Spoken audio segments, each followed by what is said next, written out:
Broadcast is now starting. All attendees are in listen-only mode.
Okay, good afternoon everyone, and thank you for joining our webinar today.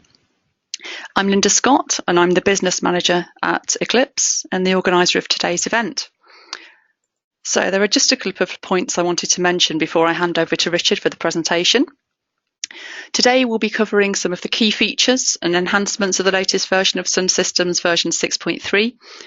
And those include new multi-currency functionality, static data onboarding and improvements to home pages. Should you wish to ask a question during the presentation, you can do so by using the raise your hand function in the GoTo software. Alternatively, there will be an opportunity for questions and answers at the end of the presentation. So without further ado, I'll hand over to Richard for the presentation. Okay, hi, good afternoon everybody. Welcome to the webinar. Thanks for the introduction, Linda. So my name is Richard Hughes. So just quickly on the agenda for this afternoon. The focus obviously of this webinar is to talk about SunSystems 6.3, which is the latest release of Sun 6, or the latest release of SunSystems. So that came out at the beginning of last year, but there's been a few patch sets since, and it's really quite a significant release in terms of new functionality, and the release highlights fall into a few different areas which we'll talk about. There's some new functionality with regards to core features. We'll talk about some of the changes to the user experience, technology updates, and platform updates. So I'll go through a few slides initially just to highlight some of the key areas or some of the key changes in the latest release. What we'll do then is we'll switch across, jump into a solution demonstration. I'll go through some of those things a little bit more detail with you. We can take a look at that interactively, and then, as Linda said, finally at the end we'll wrap up with a Q&A session. So if you've got any questions, you can just fire them off in the chat as we're going along, and we'll pick them all up at the end and deal with those with as many of those as we have time for. Okay, so just quickly, in terms of positioning this release, where are we? What's the roadmap for SunSystems, and how does this release fit into the sort of evolution of Sun? So as I mentioned at the beginning, 6.3 came out end of 2016. It was really beginning of last year when it officially came out, and as I said, it's the latest release, and it's really the evolution of Sun. Some of you will probably recognise some of those grey screens, but really, the point of this slide is just to illustrate that Sun has changed significantly over the last couple of years, and particularly from version 6 onwards. For those of you not familiar with version 6, there's really a whole host of functionality that's been added, not just to the core application, but really all around Sun in terms of the platform it sits on. And I know it's been confusing a lot of the time because the terminology for a lot of these things has changed. We've had Infor Ion, we've had Infor XI, we've had Infor Mingle and OS and all these different things. So we'll try and clarify some of that as well. But really, there's been significant changes to Sun, and it's really it's come a long way, and the latest release looks perhaps significantly different from anything you've seen so far.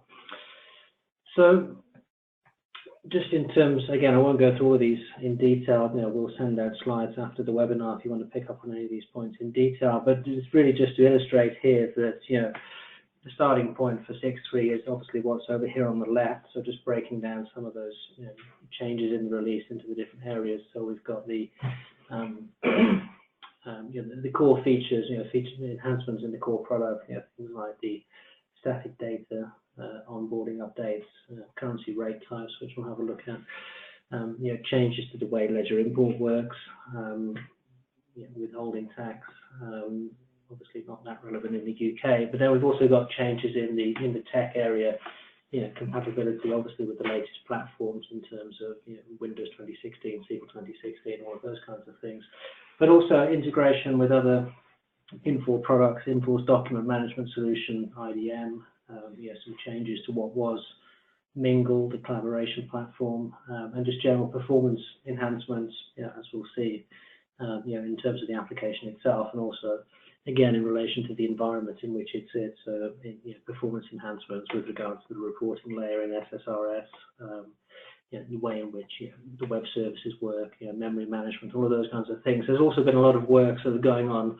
underneath the bonnet, as it were, with Sun 6.3, just to try and make the application run better. So one of the the downsides sometimes to adding all of these additional things around Sun, all of these additional components and integrations, has been that it has perhaps had a bit of an effect sometimes on performance, or it's meant that you need to build more and more elements into your environment. So one of the focuses on 6.3 has also been to improve performance in a lot of areas, but also really just to simplify how the entire SunSystems environment is managed and deployed. So we'll talk about that a little bit as well. Obviously over here, going right across this slide, we've got some of the things that are certainly on Infor's roadmap, perhaps post 6.3. And again, obviously this is Infor's roadmap, not Eclipse's, so we can't certainly guarantee that all of these things will come to fruition, but hopefully this gives an idea of some of the things that are being worked on for future releases as well. Okay, so back to 6.3. As I said, really, if we think about Sun, it's always been good at a number of key things. So multi-currency, multi-company, multi-language. So powerful, flexible analysis.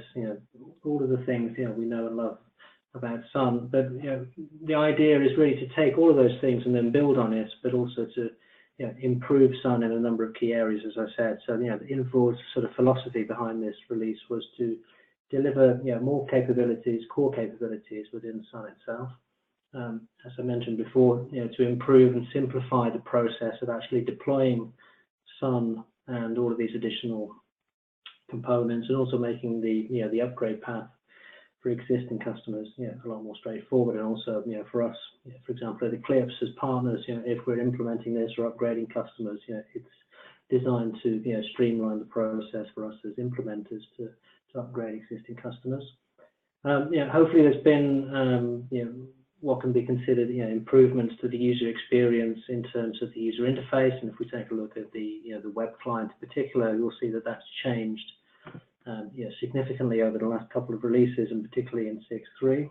And talking of the web, one of the other sort of main the main philosophies behind the way Infor were working with this release and the way in which it was developed was to really develop everything for the web first, and to make sure that it's not just web enabled on the surface, but actually everything is web capable within the product. And this is obviously perhaps with an eye to the future, with hopefully being able to make Sun a fully cloud deployable option, software as a service offering. And I think there's a lot of work being done in this release to sort of lay the groundwork for that. But the idea in the improvements for the web is to make sure that every aspect of the application and the environment, the configuration, the user administration, the management, all of these different things can actually be configured in the application itself, but also, if necessary, via a browser. So, from a technology point of view, cutting down on the additional tools that need to be installed, or cutting down on who even needs access to the server to configure some of these things. All of these things can be done remotely if necessary, and they can all be done via a web browser. So that's really the sort of the ideas behind this release at a high level. So we'll talk about before we jump into the demo, we'll touch on a couple of those areas in a little bit of detail. So if we can come into the some of the things that have changed in the core features or in the application itself. A couple of things. So first one is we've got currency rate types. We'll talk about that in a second. We've got a concept called home pages, which is a sort of enhancement or evolution to what used to be the favorites area. And then we've got a thing called static data draft statuses, or static data onboarding. Just as an example, we'll take the first of those, the currency rate types. And again, this is a very simple enhancement, but it's just designed to eliminate or streamline some of the processes associated with multi-currencies. So one of the issues that we sometimes have is that it's not, up until now, it hasn't been possible to use specific rates within the system for doing specific jobs, because sometimes you need to have different exchange rates to be used for different processes, whether that's a payment process for doing a ledger revaluation at the end of the month. You want to use a specific rate just to carry out that process in the system, and not the default period rate or the default daily rate that's set up for a particular currency in the system. So what you have to do until now is perhaps, if you wanted to use a different rate for revaluation than the actual monthly conversion rate, you'd have to go in and you'd be changing the rate. You'd have to execute that process, then you'd have to come back and remember to change the rate back again. So what currency rate types does is it just allows you to define, when you're setting up exchange rates, what kind of a rate type it is, and then within those particular processes in the application, you can associate specific rates to particular profiles. So for example, as I mentioned, the case there of ledger revaluation, you can set up specific rates for specific revaluation profiles for specific currencies. Likewise, if you want to run payment runs using different rates from the default exchange rates, you can set up specific rates for specific payment profiles. And also, if you have particular import or ledger entry processes that need to use a different rate from the default, again, you can nominate the currency rate type to be used on the journal type itself. So you could actually have very specific rates that are just used for a specific kind of import, maybe an integration from another system, or a particular process, ledger entry process. You can use an explicit kind of currency rate that's different from the default rate.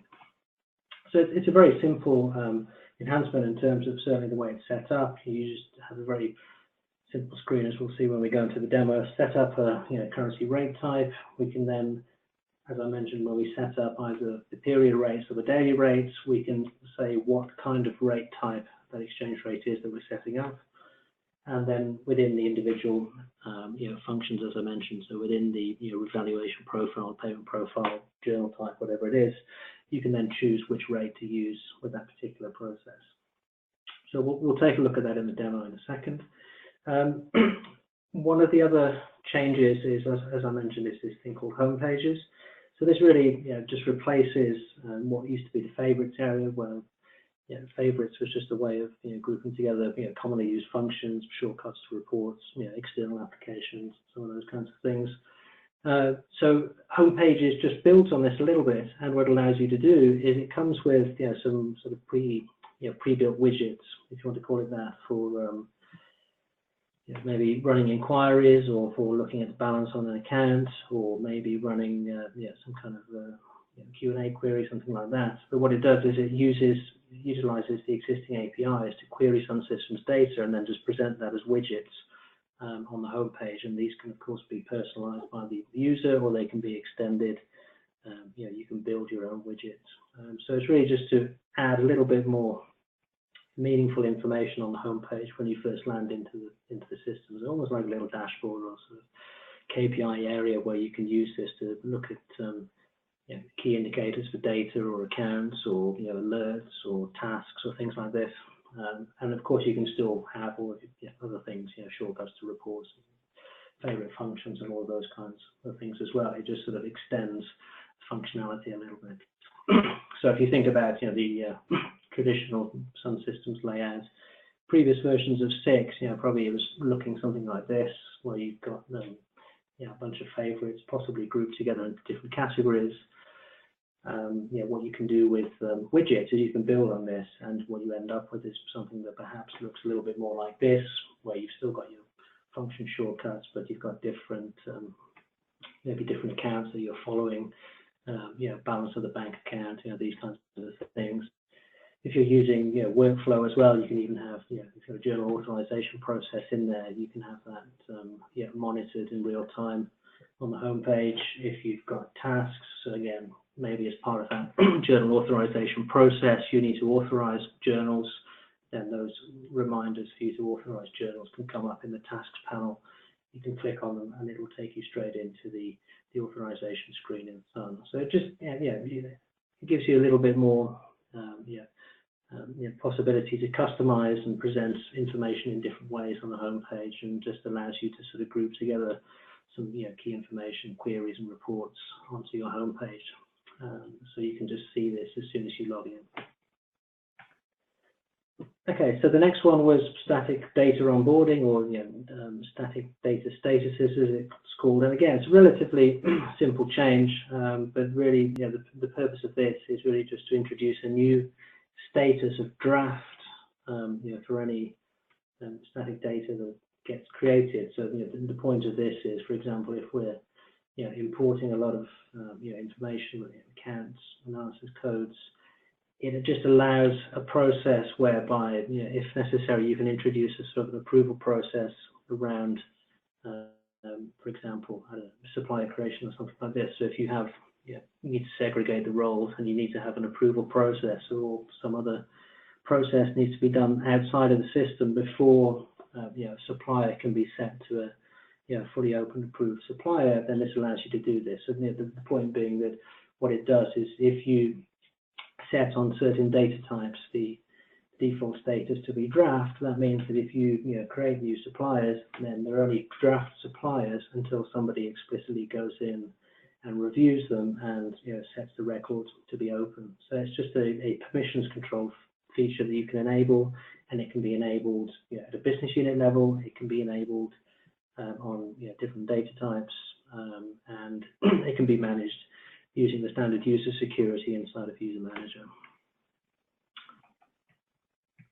So again, we'll have a look at this in the demo in a second, but just to give you a couple of screenshots, effectively what it does, the way it's set up is it's inside the miscellaneous permissions inside of User Manager, so we can set in there the different initial states, whether it's draft, whether it's open, and we can then say which data types that applies to, whether it's accounts, journal types, suppliers, those kinds of things.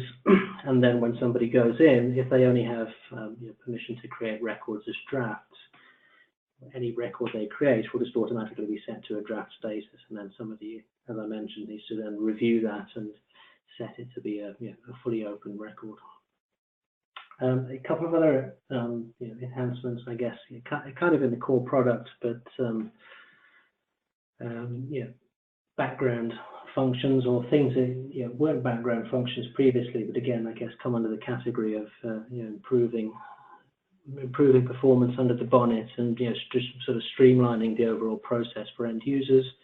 If you're familiar with forms in SunSystems, if you ever made changes to forms, if you customize any forms, the process previously for doing this, there was over and above the actual customization of the form, which was relatively straightforward. You had this whole process where you had to check forms out, make your amendments, remember to check them back in again, and you had to recompile the forms, all of these kinds of things. All of that has really changed, and all of that just now happens in the background. So all of these processes like forms compiler, checking in of forms, checking out of forms, all of that just sort of happens seamlessly. So you don't need to worry about any of those kinds of things anymore. If you create a new form, it gets compiled automatically. You don't need to check things in. You don't need to check things out. And then moving on to the user experience. Again, some changes with regards to the administration, just to improve usability and to simplify the administration of the system. So there's a new function within Sun 6.3 called Configuration Manager, and the purpose of Configuration Manager is really, as the name suggests, just bring together all of the different aspects of the configuration into a single area within the application that you can manage all of these different things from a single point of entry. So previously there used to be quite a few things, perhaps relating to the configuration of transfer desk, the configuration of the web services, configuration of the way session manager works, all of these different areas, user manager, all of these different things were perhaps scattered through different functions, and in some cases there were little utilities that were sitting outside of Sun. There was weird things like property editor, transaction manager, and data dictionary editor, all of these kinds of things, maybe things buried in configuration files. The idea behind Configuration Manager is all of that is just streamlined, brought into the application, and it's all accessible from a single function, so you can manage every aspect of the system from a single place.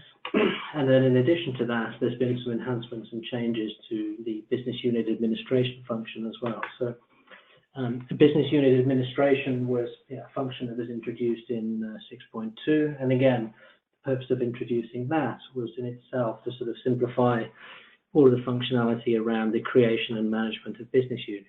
So historically, versions 5 through to 6.1, the process of creating a business unit, you maybe have to go through at least 3 or 4 different steps before you could even create a business unit. Business unit create, business unit name setup, create the tables, 3 or 4 different things you have to go through, all in separate functions. And then if you wanted to copy a business unit, that was another function again. If you wanted to delete a business unit, that was another function again. So business unit administration just brings all of those things together again into a single place where you can just select a business unit, copy it. You can take a business unit offline if you want to. So if you want to temporarily prevent globally at a business unit level anybody from doing anything in a business unit because you were maybe making some changes to the setup, you can just take business unit offline. You can, it just again centralizes all of these things to do with the administration of business units and just puts it in a single function. But again, within 6.3, there's been some improvements and enhancements in that regard, just to make it even easier to use. In terms of the reporting, for those of you already familiar with version 6, you know that the sort of standard listing reports in Sun, trial balance and journal listing, account listing, payment run reports, all those kinds of things, they're all managed through a reporting layer which is based on Microsoft technology with SQL reporting services. But again, I wouldn't say there was issues, but there's been changes made just to sort of improve the scalability and improve the performance of how those reports run and how easy they are to manage. And again, in terms of how those things were configured, historically there were a few sort of bits on the side that needed to be done. Anytime you created a new report in the report manager, you had to go through a couple of steps. Or if you created a new business unit, you have to go into this thing called report access data model manager, do some stuff in there. Again, all of that's been simplified and just brought into the application itself. And the idea is that again simplifies the administration and improves the performance. The web enablement, again, there's been a bit of work done behind the scenes just to improve the overall performance of the web clients. And another area, again on the same lines of simplifying the administration of the system, there's a couple of new tools called Deployment Manager and Deployment Monitor. So these are really not end user tools, but for administrators or consultants. But again, the idea is that these things just bring together a lot of things that were previously sitting in different places on the server and couldn't be managed through a single user interface. So it brings together things like the services. But the Deployment Monitor actually, as the name suggests, monitors what's going on with with your environment, and if there's an issue anywhere, so there's an issue on the web server, there's an issue on the application server, and one of the services hasn't started, you will be able to see this straight away in the deployment monitor, and this is sort of like a proactive monitoring tool, so you can monitor exactly what's going on with your SunSystems environment and identify any issues. And then finally, as I said at the beginning, the philosophy behind this release has really been to develop everything for the web first. So everything, the point being that absolutely everything can be done either in the browser, or it can be done, where it was done initially in the rich desktop client. So the rich desktop client, the sort of traditional desktop client, is probably it's not going anywhere. What we understand from Infor is that probably at some point in the future it will eventually disappear, and SunSystems may well become a web-only application. We don't know when that will happen, but it's not going to be for the foreseeable future. But in the meantime, Infor's philosophy is to develop everything for the web first, to ensure that everything can be run in the browser if the user chooses to do so, and it can also be run on different devices. Okay, so I'll probably skip over a couple of these next screenshots, and we can have a look at them in the demos together. But this is really just to illustrate a couple of things in relation to the configuration manager. As you see here, it just sort of brings together all of the different areas of the management of the application, integrations, options around the reporting, SunSystems Connect, the web service, all of these different things, all of the sort of detailed configuration of those things can be done in the browser itself or in the application. One other area that's worth talking about a little bit in terms of performance is ledger import. There's been some, again, fairly significant changes, not necessarily visible at first glance, but there's a lot of work done by Infor to try and improve the way the ledger import engine works. And as you know, ledger import is a pretty critical part of SunSystems, whether it's importing transactions from other systems, whether it's through transfer desk, whether it's through journal uploads via Vision Excel.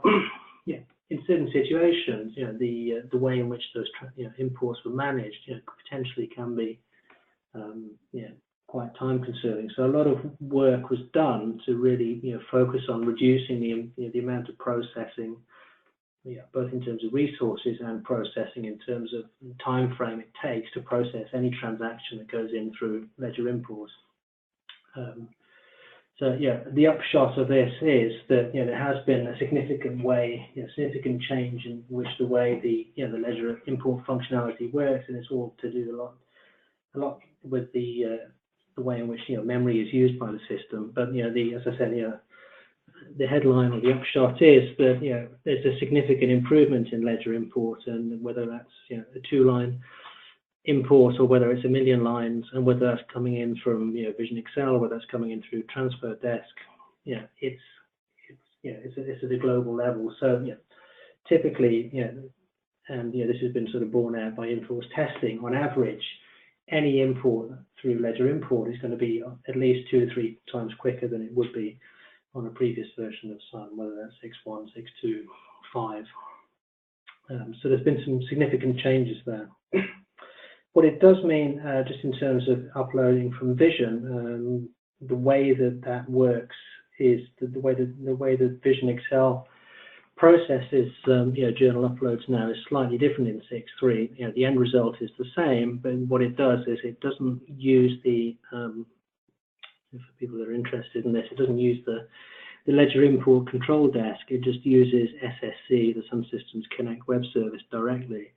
And so effectively what it does is it bypasses ledger import control desk altogether, and it just uses the default methodology for sending data into Sun from Vision is using the SSC import. So in terms of what that means, there's a slightly different surduct used for 6.3, and you may need to retune a couple of your journal import templates, is the experience we found to get that to work with 6.3. They're not significant changes, it's just that the template type is slightly different, so it requires a couple of changes, but the end result is that the imports go in a lot faster. Okay, so as I said, we'll probably skip over a couple of these screenshots here, and we can have a look at these in a second in in the demo. The point being, just to illustrate that, as I mentioned before, pretty much everything in the application is now web enabled, whether that's the configuration manager, user manager, even transfer desk itself. You can actually run the entire transfer desk process, from within a browser if you want to, or if you need to. And obviously the benefit of that is, again, you don't need any specific software installed on your machine to be able to do that. So if there are people within the organization who are just concerned with management of users, setting up users, or maybe managing some processes in transfer desk, they don't need to have access to the SunSystems installation either on their desktop or through a Citrix server or terminal server or anything like that. It can all be done via the browser. And then finally, as I said, just sort of wrapping up on the technology side, obviously one of the main things with any release is to ensure supporting compatibility for the latest Microsoft platforms, the platforms upon which Sun runs. So that's the case with this release. So it's compatible with the latest versions of Windows 2016 and SQL Server 2016 as well. And it can also make use of some of the sort of inbuilt high availability options within SQL Server, things like always on, database mirroring, those kinds of things. Those are now supported directly by Infor. And we probably touched on some of these other points as well, and just in terms of the architecture, making sure that that's been simplified, tidying up some of the things, the number of different components, reducing the overall number of components, simplifying the installation and deployment, tidying up a lot of these things like different ports that we use for different things on the web, reducing the number of different ports required, and improving the performance of the web layer and improving load balancing. Lots of other enhancements as well. Again, probably too many to go through on this session, but if we will, as I said, we'll send out a couple of the slides after this, and we can also provide detailed information on any of these other things as well, if necessary. So that's probably a good point. Just enough of the slides, and we'll switch over to the demo, and we can have a look at a couple of these things in a bit more detail.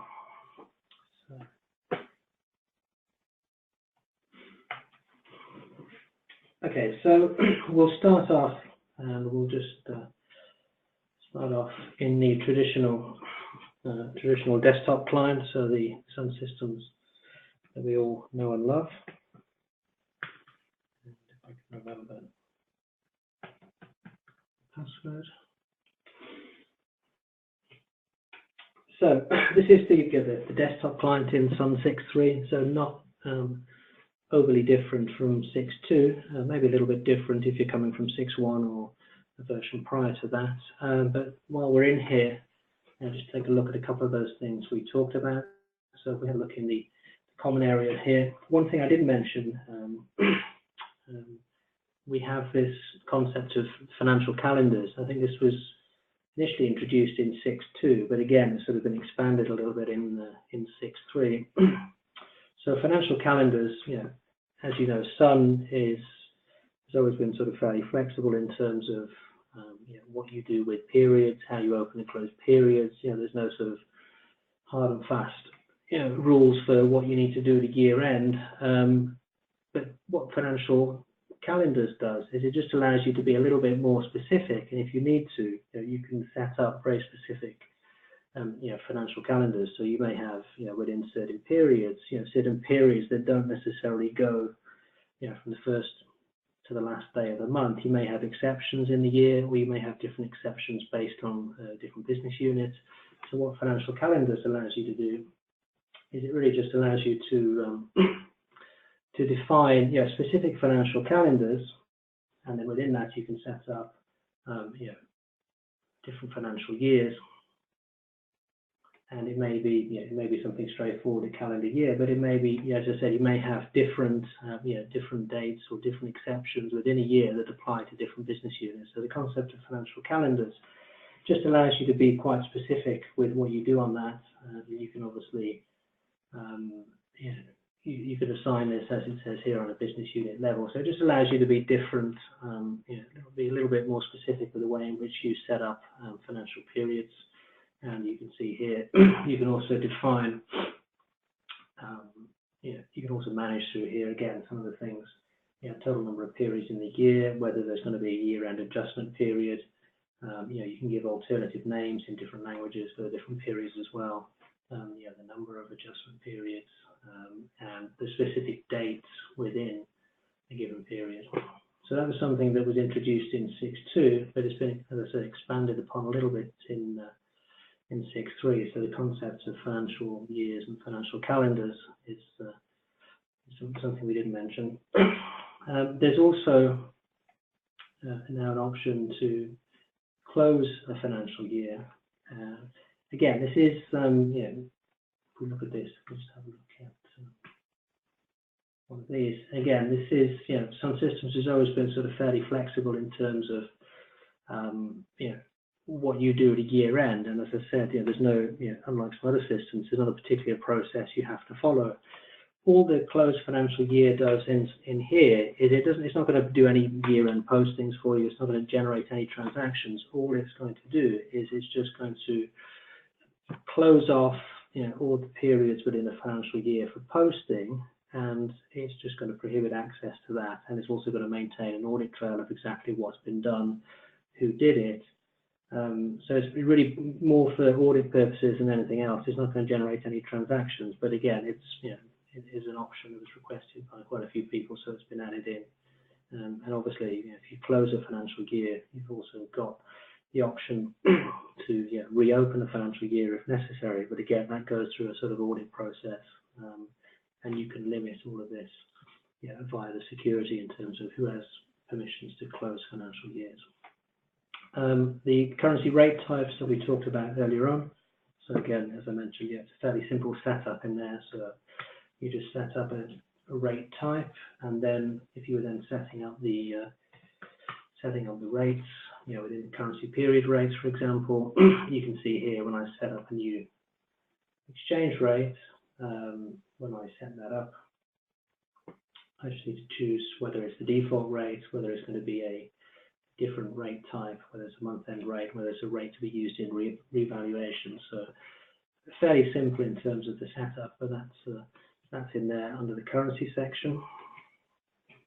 If we come across and we have a look at the configuration manager, so we talked about the configuration manager being a central area for administering all these different areas of the application. So you can see in here, if we go into any one of these, there's different options for controlling. Some of them are quite technical options in terms of how many different sessions different users are allowed to have open. Managing things around the the administration of the web services. But as I mentioned, the main purpose of that function is really just to bring everything together into a single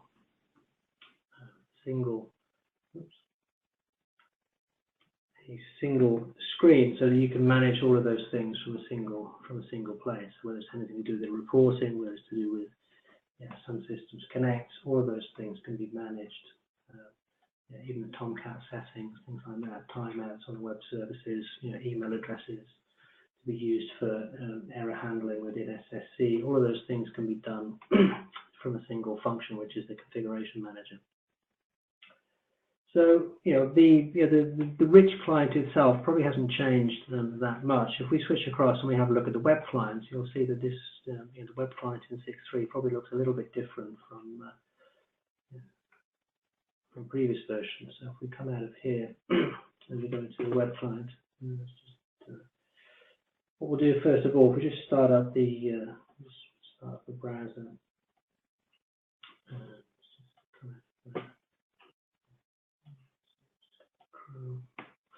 So as you know, within the web client, there's a couple of ways we can access the web client. So we can obviously access the web client in isolation, which is what we're doing now. So we're just running the web client purely by itself. So you can see here, if I log in as PK1 user, I've got some of these widgets here on my home page, we'll log into a different user in a second and see some of the other ones. But you've got the ability there to obviously add and configure some of those widgets. So you can choose from some pre-canned widget options. If you look at the reports one, you can then add shortcuts to particular reports. If you're looking at credit limits, so you can monitor credit limits on particular accounts and particular business units. But you can also add to these widgets yourselves. So some of these can be built, and you can use things like Q&A BI to build some of the queries that are populating these controls on the home pages. But if we look at the web client itself, again, this probably looks a little bit different. So the way the navigation is managed in the web client, everything has sort of been moved across onto the left-hand side. So you've got all these little tabs, and I think one of the reasons for this is just to make it work effectively on touchscreen devices. Yes, if you go into any of these, the layout of the screen is pretty much the same as you would see in the desktop client, but it just looks a lot cleaner, and certainly the way in which the web client displays in the latest version looks I think significantly better than previous versions of the web client. So again, you've got the ability to have multiple sessions open at the same time within the web client. So if you can flip between different screens. You've got the same functionality as you would have in the desktop client, so you can switch between related screens, from suppliers to addresses to child accounts, all those kinds of things. Same search functionality to search for functions. So if you wanted to do ledger entry, ledger inquiry, you can search for all those different things. So the web client, I think, just in terms of the usability, looks a little bit different, but looks, in my opinion, significantly better. If we have a look at, if we just come out of here and we'll just come in again slightly differently. Just come back in and we'll come in to what's called, what used to be called Infor XI, but is now called Infor OS. So XI or OS is really the environment that sits around Sun as a web client, but it allows you to do some other things over and above just working with the application in isolation. So if any of you were familiar with the previous version of this, so Mingle. So Mingle was really the sort of collaboration platform that sits around all of the Infor applications, and so you can effectively embed any of the Infor applications inside a Mingle environment, and the Mingle environment allows you to collaborate and share information related to that application, but also to share information between users, groups of users. And when you start to connect those different applications together, you can you can collaborate and set up workflows between different applications, and all of these are monitored within Mingle. So if I just run SunSystems inside of here, which we can do, what we'll notice if we do this, I can just bring up a previously used session, is as well as having the sort of standard screen, so we've got a ledger entry screen here. If we run this inside of XI or OS, we get this right-hand panel, which gives us context-sensitive information. So what this allows us to do, again, if we're looking at things like tasks or alerts, we may have context-specific information related to the application. So if I'm working on a particular account, if there's an alert in relation to that account that's been set up, that would display in real time on the right-hand side. Or likewise, if I was working on maybe a particular journal type and I had a task to do, authorization of the journal, that would show up in the tasks panel on the right-hand side. But one of the other things we can use this this platform for is the sort of basic integration with Infor Document Management, or IDM. And what that allows us to do is to maybe just attach documents to records in an application. So in the case of SunSystems, if we were doing a ledger entry, we can attach an image, let's say, of an invoice onto that transaction as we post it. And then if we go in and look at that in-account inquiry afterwards, we can retrieve that transaction line and the associated image. So if we were to do that, let's do that as a test. So if we just do a ledger entry, so we'll do a PI, purchase invoice in this case. Let's just do this on supplier accounts and put it today's date. Let's just say euros. And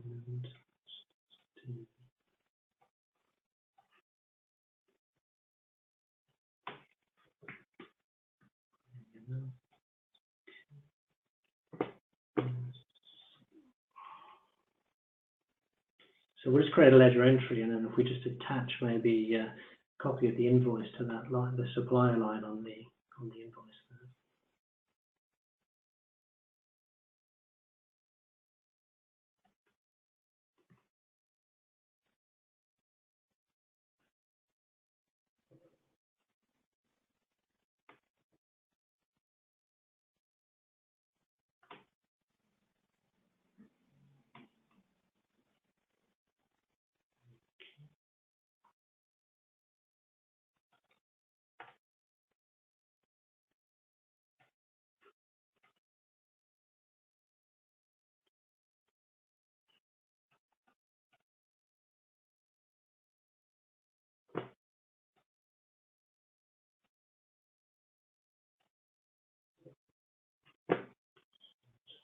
The other side, yeah.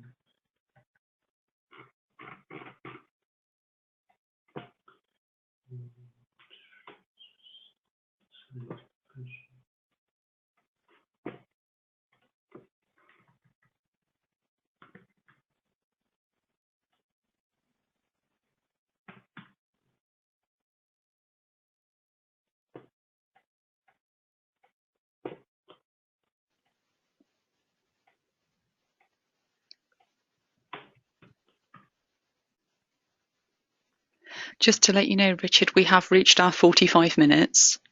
All right. Hopefully everyone's good to stay. We're just running a little bit over. Sorry, I thought it was an hour, Linda. Sorry. That's okay. So quickly just finish this off.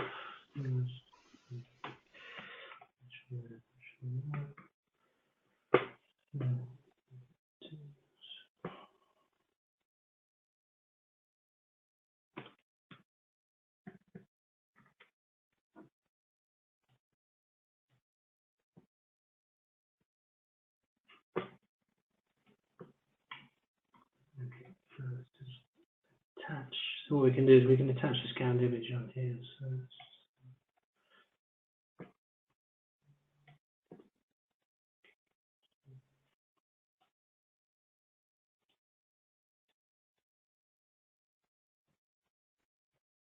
So we'll attach the scanned image on there.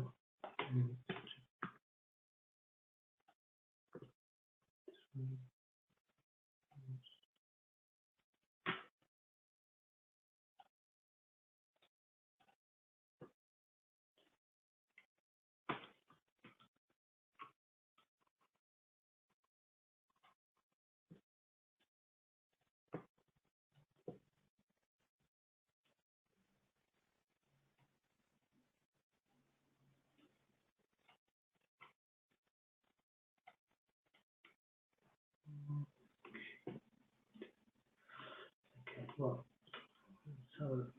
so what it would do, I'll finish this off in a second. I will post this transaction. What it'll do is it'll attach the scanned image to the transaction line in question. So if we were to later come back in, and let's say, I'm not sure if I've got one on here already, but just go to account inquiry. It'll actually associate, it'll store the image in the document image library in a separate database, but it actually remembers the context of where that document was placed in the transaction system. So if you come back and you view that transaction from anywhere, you can retrieve the contextual document that's associated with that transaction. So if we have a look at, you could do an account inquiry on one that's had one posted here. If I come in and do an account inquiry on that account, there's nothing here for that line. But if I select a line that's got an image associated with it, it retrieves the document from the image library, and you can then bring that up. You can retrieve it. You can view it. You can save it as a PDF again, whatever. So you can actually share that information between users. So that integration, basic integration with Infor document management, is something that's yeah, it's pretty useful. But that can be done anywhere, so it doesn't have to be done as a ledger entry. It could be done on a static data record as well. So if you're maybe putting maybe associating the contract with a customer account in the customer setup, you can do that as well. So it doesn't have to be at a transaction level. It can be anywhere in the system. And the way that that's powered is that's powered through Infor document management, but it's also allowing you to do that through the Mingle interface or the XI interface around SunSystems. The other thing we can do with that, we'll just come out very, very quickly out of this. Just come into, say, just go into, maybe supplier account. What we can also do is we can use this interface here. We can use this to actually follow information. So in the same way as you'd maybe follow something on a Twitter feed or you follow a page on the internet, what you can do is you can actually follow, you can start to follow a particular account. So what that means is, any particular, it doesn't have to be an account, a data item, any record within the system, you can follow that as a user. And when you start to follow a record in the system, what that means is that if anything changes in relation to that record, so on your on your home page or on your alerts, if somebody makes a change to that record or a change to something that you're following, you can be notified about that directly on your home page. So if you're following an account, somebody posts a journal to that account, somebody makes a change to the account name, the email address of the customer changes. If you're following that account, you can be notified about it in real time on your home page. So the other things quickly, we talked about the user manager being available in the web. So if we just have a look at that. Close this down here. So again, in terms of the admin, all of this admin that was previously only available in user manager, can now be done directly within the web. So you can search within any of these fields. You can obviously sort on the users. You can manage the groups in the same way as you would in the user manager. So if you want to change any of the permissions relating to a specific group, you can actually do that directly from within the browser. So if you want to change miscellaneous permissions, functional permissions, all of that can be done from within the browser. So you can see here, there's the options relating to the static data maintenance. One of the other things that's just quite simple, and there's sort of common request quite often is, can you just set up users who are read-only users in the system? And previously, to be able to do that, you had to go through, again, quite a few different steps, and you had to set up individual permissions on different functions in order to be able to do that. So what you can do here is you can just say people can just be view users of static data maintenance, and then you can choose which types of static data that applies to. You don't have to go through and set up on every individual function whether they have permission to create, amend, delete, all of those different kinds of things. So you can just have an update, a review, and then associate that with a group in the group management. So user management, anything to do with the security, all of that can also be done in the web. We've also got some options around the, we know the report manager, so that's also changed a little bit. But one of the other things we can actually do in Sun 6.3 is we can also schedule reports to be run. So if whether you've used this regularly, the standard listing reports inside of so you can actually set up report schedules to run those reports and then save the output as a PDF on the network somewhere. So you can do that. Set up a frequency, set up a particular runtime, choose the output format, choose where it gets saved. So there's some options around scheduling of reports as well. So I'm kind of conscious of time. Probably sort of rambled on a little bit. Maybe a good idea to open it up for any questions and answers, any specific things that people would like to cover, and then we can maybe deal with those. I don't know if you've got any questions, Linda. Okay, I'll now open up the line for any questions.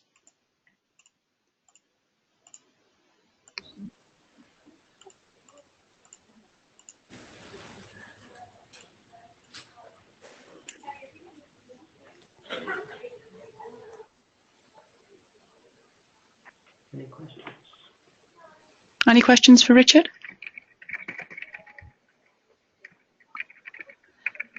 It doesn't look like we do have any questions, Richard, but we will be sending a follow-up email with our contact details. So if anyone does have any questions or they'd like to discuss anything with regard to Sun 6.3 over the coming days, then please get in touch with us and we'll be happy to do that.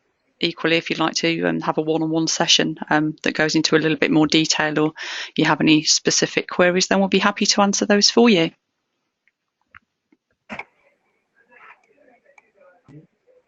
I don't think we have any questions, so I guess we'll close the session for today. And thank you, everyone, for taking the time out to join us, Richard. Thanks very much.